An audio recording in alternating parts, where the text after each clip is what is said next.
तो हेलो दोस्तों, आज हम सिखाएंगे आपको find inverse matrix. Inverse matrix कैसे निकालते हैं। तो ये हमारा है ए बराबर मैट्रिक्स में 7 - 1 ये हमारा दे रखा है, जिसे हम कहते हैं रो और कॉलम। ठीक है, रो इनटू कॉलम। ठीक है, तो इसका जो फॉर्मूला होता है वो होता है ये ए इनवर्स बराबर एडजॉइंट ए अपॉन में डिटर्मिनेंट ए, जिसे हम ए मॉड्यूलस भी कह देते हैं। ठीक है, तो जो इसका जो निकालेंगे वो ए बराबर, हमने ये मैट्रिक्स लिखी, यहाँ पे लिखी हुई है, इसको हमने एक्सपेंड बाय R1, यानी कि R1 को लेकर हमने इसको एक्सपेंड कर दिया। ठीक है, तो डिटर्मिनेंट ए का फॉर्म जो है ये है, आई थिंक आपको डिटर्मिनेंट को एक्सपेंड करना आता होएगा। ठीक है, जो हमने ये करा है 7 लिखा है यहाँ पे और इतना छोड़ दिया, फिर से 2 2 जा 4 मल्टीप्लाई करी 3 1 3। ठीक है, ये हमने कैसे करा, इसमें इसमें एक वो होती है जैसे plus minus plus minus plus minus plus minus plus, ये हम लेके चलते हैं। ठीक है, डिटर्मिनेंट को जब हम खोलते हैं, एक्सपेंड करते हैं। ठीक है, तो इसमें देखिए, इसमें अब -1 यहाँ लिखा -1 और -1 को हमने यहाँ उतारा, अब इतना छोड़ दिया। ठीक है, तो 10 मल्टीप्लाई का 2 से 20 माइनस का 20 6 1 जा 6 माइनस का 6, फिर हम -1 यहाँ उतारा। ठीक है, तो इतना छोड़ दिया हमने ये और ये, अब हमें मल्टीप्लाई करवा दी हमने 30 और 2 6 जा 12, माइनस माइनस प्लस होता है तो हमने ये प्लस लिख दिया। ठीक है, अब हमने सॉल्व कर दिया, 1 और minus minus plus, minus minus plus 26 आ गया, फिर में प्लस करते 42, ऐसे करके हमने इसको सॉल्व कर लिया। कितना आ गया, -61। तो जो हमारी इनवर्स मैट्रिक्स कहती है, यहाँ पे हमारा जीरो नहीं आना चाहिए। तो हमारा ये डिटर्मिनेंट ए क्या है, ये जीरो नहीं आया, तो हमारी ए इनवर्स क्या करती है, एग्जिस्ट करती है। ठीक है, तो हम निकालेंगे कोफैक्टर। अब उसके बाद निकालते हैं हम कोफैक्टर। कोफैक्टर को निकालने के लिए हमने ये दोबारा से मैट्रिक्स लिखी यहाँ पे।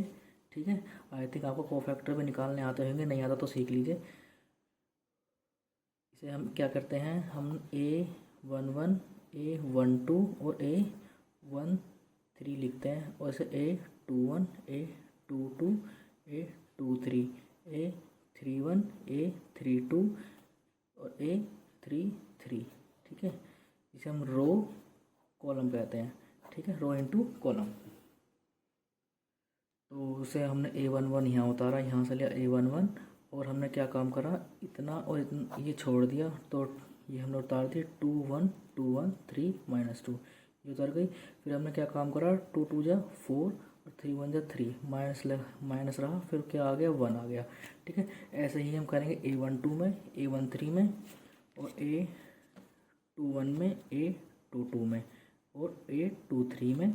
ठीक है, ऐसे ही हम करेंगे छोड़ छोड़ कर। A21 है, तो A21 कहाँ है, ये रहा A21, ये है, तो हमने A21 लिखा, तो हमने A21 छोड़ दिया और हमने फिर ये छोड़ दिया। ठीक है ना, यानी कि ये छोड़ दिया और ये हटा दिया, तो क्या बचा, -1, ये रहा -1 ये रहा, और 3 और 2 -2। ठीक है, हमने ऐसा काम करा।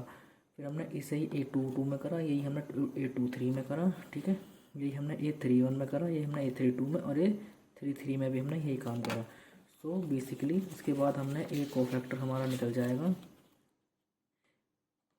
ये रहा हमारा कोफैक्टर। हमने क्या काम करा, अब हमने पूरे जो हमारा निकला था ये A11 A12 1 26 42, हमने इसको सीक्वेंस वाइज लिख दिया, मैट्रिक्स में लिख दिया 1 26 42। ऐसे ये इन्हें भी लिख दिया, ये रहा A21 ये रहा -8 और -27 3 -3 -70 -4। हमने क्या काम करा, एक मैट्रिक्स में लिख दिया। और हमने जब हमारा कोफैक्टर, अभी हमारा कोफैक्टर नहीं आया अभी हमारा, तो हमने एडजॉइंट ए कोफैक्टर निकाल दिया। एडजॉइंट ए में हमने क्या काम करा, ए सी जो हमारा कोफैक्टर था वो हमने ट्रांसपोज मैट्रिक्स, यानी कि इसका हमने ट्रांसपोज निकाल दिया। ठीक है ना, ए सी का हमने ट्रांसपोज निकाल दिया, ट्रांसपोज साइज है, ये साइन है। तो क्या काम करा हमने, कुछ नहीं काम करा, हमने रो को हमने कॉलम बना दिया, ये रहा। ठीक है, रो को कॉलम बना दिया हमने। ठीक है, कुछ काम नहीं करा। उसके बाद जो हमारा फॉर्मूला था ए इनवर्स वाला, जो हमने पहले शुरू में बताया था, ये वाला फॉर्मूला।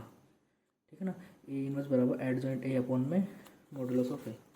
ठीक है, तो हमने क्या काम करा, हमने इसमें ए इनवर्स बराबर एडजॉइंट ए, जो हमारी एडजॉइंट ए निकली थी ये वाली, ठीक है। और ए डिटर्मिनेंट जो हमारा निकला था ऊपर, ये माइनस का 61, ये रहा, ठीक है।